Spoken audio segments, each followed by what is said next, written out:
mom was always smiling. And in fact, every picture of her, she's smiling.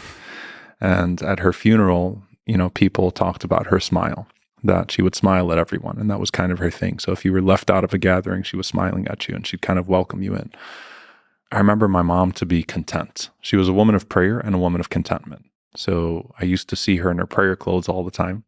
In fact, when I think back to her growing up, I think of her more in her prayer clothes than in her normal clothes, because that's how often she was engaged in prayer. And I think of her making sure that everyone was included in a conversation. So she was very interesting in that she had several strokes, and each one of those strokes impaired one of her senses to some extent. So she was partially deaf because of one stroke. And she'd be sitting in a gathering and she'd be pretty quiet with a big smile on her face, very serene.